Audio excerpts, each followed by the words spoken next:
अब हम रामायण का अगला भाग सुनेंगे। माता के चरण छूकर राम ने वन जाने की आज्ञा मांगी। कौशल्या ने कहा, मैं तुम्हें वन जाने से रोकती हूँ। तुम्हारे पिता कैकेयी के बहकावे में आ गए हैं। जब तुमने कोई अपराध ही नहीं किया तब वन क्यों जाओ? राजा की आज्ञा अनुचित है, उसे मत मानो। राम ने नम्रता से उत्तर दिया, माँ पिता की आज्ञा मुझे माननी चाहिए और तुम्हें भी माननी चाहिए।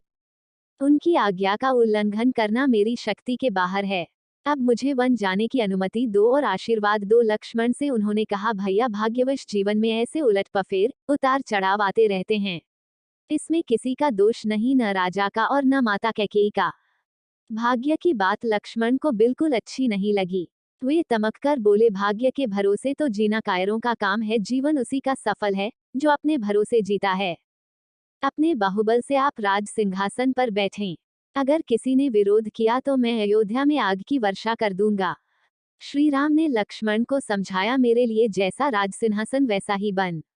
अधर्म का राज्य मुझे नहीं चाहिए।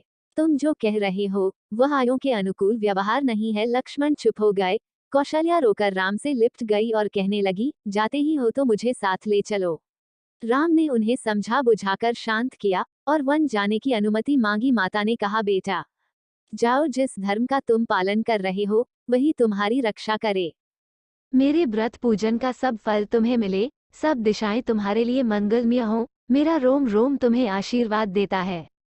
माता से विदा लेकर राम सीता के पास गए। सारा हाल बताकर सीता से भी उन्होंने विदा मांगी। ये भी कहा कि माता बूढ़ी हैं, उनकी देखभाल करना और भरत का रुख देखकर काम करना। वे कुल के भी स्वामी होंगे और राजा भी। उनके सामने मेरी प्रशंसा भूलकर भी न करना, क्योंकि प्रभुता वाले लोग अपने सामने दूसरों की प्रशंसा सहन नहीं कर सकते। 14 वर्ष बाद हम तुम फिर मिलेंगे। इस समाचार से सीता व्याकुल हो गई। फिर संभलकर बोली, मुझे छाया की भांति तुम्हारे साथ रहने का पिता से आदेश मिला है। इसे तुम जानते ही हो। मैं भी वन को चलूंगी। राम ने उन्हें बहुत तरह से समझाया बुझाया। जब वे किसी तरह न मानी तो राम ने कहा, तुरंत चलने के लिए तैयार हो जाओ। तभी लक्ष्मण भी वहां आ गए और उन्होंने भी साथ चलने का आग्रह किया।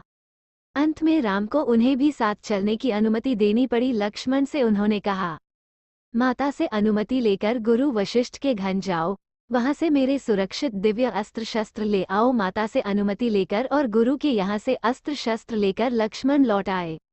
इधर श्री राम ने अपना और सीता का सारा सामान ब्राह्मणों और सेवकों को बांट दिया। सीता और लक्ष्मण को लेकर वे पिता के पास विदाई के लिए चल दिए। सिय सकुच बस उतरु न देई, सो सनी तमकी उठी केकेयी। लोग बिकल मुरुछित नरनाहु, काह करिय कछ सूझ न काहुराम। वन गमन का समाचार सारी अयोध्या में फैल चुका था। राम लक्ष्मण और सीता को के महल की ओर जाते देखकर नगरवासी दशरथ और केकेयी को धिक्कारने लगे। उधर राजा महल में राजा दुख से तड़प रहे थे। उन्होंने कौशल्या और सुमित्रा को अपने पास बुला लिया था। राम ने सबसे विदा मांगी। राजा ने उठने को कोशिश की, पर वे गिर पड़े और मूर्छित हो गए।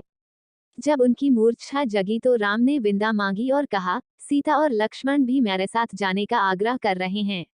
हम लोगों के लिए आप शोक न करे। राजा दशरथ ने कहा, बेटा केकेयी ने मेरी मति हर ली है, मुझे पकड़कर बंदीगृह में डाल दो और अयोध्या के राजा बन जाओ। राम ने बड़ी नम्रता से कहा, पिताजी मुझे राज्य लोभ बिल्कुल नहीं है। यदि मैं वन न जाऊं तो आपका वचन भी मिथ्या होगा, रघुकुल की रीति मिट जाएगी। मुझे वन जाने दीजिए। कैकेयी बीच बीच में राजा दशरथ को फटकारती जाती थी। राम को छाती से लगाकर राजा मूर्छित हो गए। इतने में केकेयी वलकल वस्त्र ले आई और राम से बोली, लो इन्हें पहनकर वन को जाओ। राम ने राजसी वस्त्र उतार दिए और वलकल वस्त्र पहन लिए। सीता को भी कैकेयी ने तपस्विनी के वस्त्र दिए। ये देखकर लोग राजा दशरथ और कैकेयी को तरह तरह से धिक्कारने लगे। सीता से लिपटकर रानियां रोने लगीं। राजा भी अपना सिर नीचे कर रोने लगे।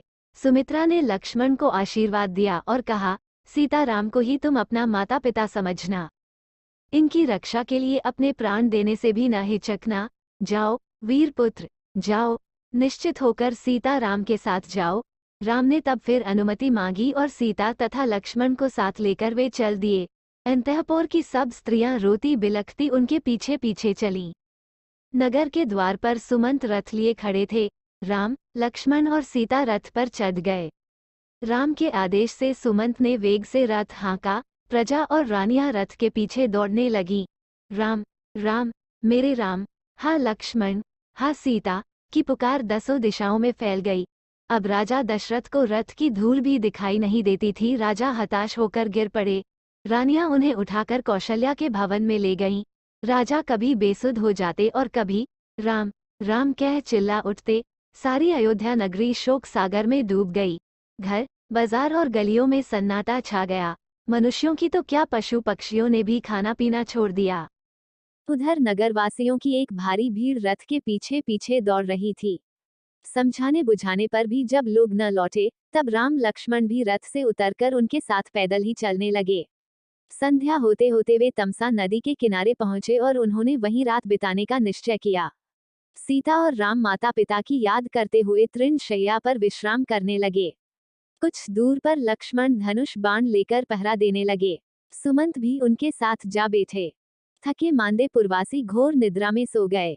पहर रात रहते ही राम उठे और सुमंत से बोले, तात, लोगों का कष्ट मुझसे नहीं देखा जाता। शीघ्र रथ तैयार करो और इस प्रकार रथ हांको कि जगने पर लोगों को पता न लगे कि रथ किधर गया। सुमंत ने ऐसा ही किया। सवेरा होने पर जब लांगों को आंखें खुली तो देखा कि राजकुमार नहीं हैं। वे इधर उधर दौड़कर उन्हें खोजने लगे। जब कहीं पता न लगा तो निराश होकर नगर को लौट गए। रामायण का अगला भाग हम दूसरे वीडियो में सुनेंगे। अगर वीडियो अच्छा लगा हो तो प्लीज लाइक कीजिए, सब्सक्राइब कीजिए। धन्यवाद।